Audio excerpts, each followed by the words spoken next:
Wish you happy Gita జయంతి. గీతా జయంతి శుభాకాంక్షలు. నిత్య సంఘర్షణతో సతమతమయ్యే మానవుని మనస్సే ఒక కురుక్షేత్రం. శరీరమే రథం, నడిపించే ఇంద్రియాలే అశ్వాలు. సమస్యాపూరితమైన అహంకారమే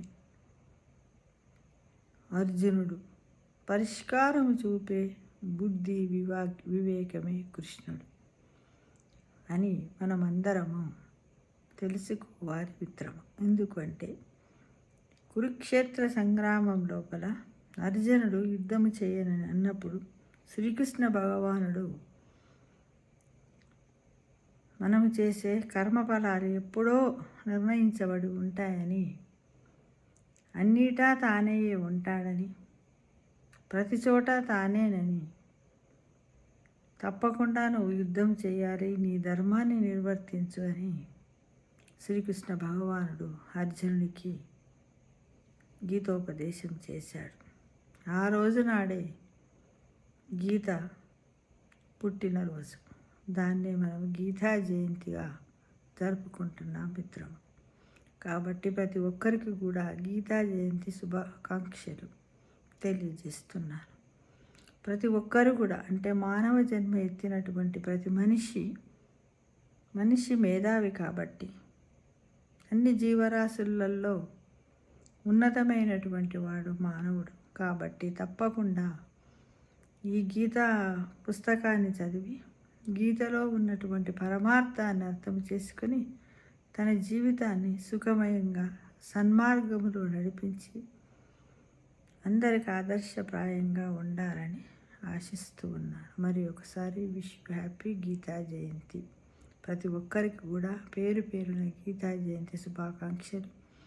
అలానే ఒకరోజు గీతం చదవడం కాదు, ప్రతిరోజు గీతం చదవడానికి ప్రయత్నించాలి. ఒక గీతా జయంతి రోజే ఒక శ్లోకం చదివి నేను చదివానులే అని అనుకోకూడదు. ఇది ఎంతో గొప్ప గ్రంథం, ఒక జ్ఞానాన్ని ఇచ్చే ఒక పెద్ద జ్ఞాన భాండాగారం లాంటి. ప్రతి ఇంటా గీత ఉండాలి, ప్రతి నోట గీతా శ్లోకం చదవాలి, పాడాలి, చెప్పాలి, తెలుసుకోవడానికి ప్రయత్నించాలి. ప్రతిరోజు గీతను ఒక పువ్వు పెట్టి, దండం పెట్టి, నీకు వీలైతే అన్ని చాప్టర్లు చక్కగా చదువు క్రమబద్ధంగా. వీలు కాకపోతే బుక్కుని చేతిలో పట్టుకొని ఇలా ఓపెన్ చేయి. ఏ పేజీ వస్తే ఆ పేజీలో ఉన్న శ్లోకాన్ని చక్కగా చదివి అర్థం చేసుకొని ఆచరణలో పెట్టి నలుగురికి ఆదర్శప్రాయంగా నిలవాలని ప్రతి ఒక్కరి ఇంట కూడా గీతను ఉంచుకోవాలి. మన తల్లి ఎంతనో ఈ గీత కూడా అంతే. కాబట్టి గీత లేని చోట పరమాత్ముడు ఉండడు. పరమాత్ముడు అంతటా ఉన్నాడన్నాము కాబట్టి ఆ పరమాత్ముని మనం ఇంట్లో పెట్టుకోవడము మన కర్తవ్యం కాదా మిత్రమా అని తెలుసుకోండి. చిన్న పెద్ద పిల్లలు అందరూ ప్రతి ఒక్కరు కూడా గీతను చదవాలి, గీతాసారాన్ని అర్థం చేసుకోవాలి. దాన్ని కార్యరూపంలో తెచ్చినప్పుడే మనందరికీ కూడా సుఖ సంతోషాలు కలుగుతాయి. భగవద్ అనుగ్రహం కూడా కలిగి మనం చేసే ప్రతి పనిలో విజయాన్ని సాధిస్తామని నమ్మండి, నమ్మించండి, నలుగురికి చెప్పండి, నలుగురితో చదివించండి, నలుగురితో సంభాషించండి. మంచి చెడుల గురించి నలుగురితో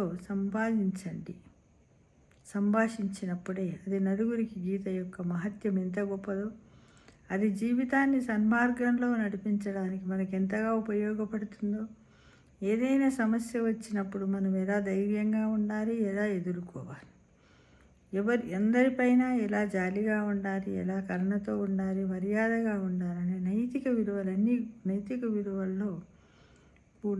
విలువలతో కూడినటువంటి భగవద్గీతను ప్రతి ఒక్కరు చదవాలి మిత్రమా.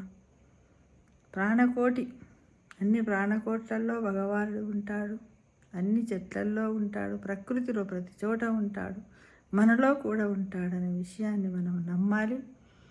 ఈ గీతను చదవడానికి ప్రతి ఒక్కరు కూడా ప్రయత్నించాలని ఆశిస్తూ మరి ఒకసారి అందరికీ కూడా గీతా జయంతి శుభాకాంక్షలు తెలియజేస్తున్నాను మిత్రమా.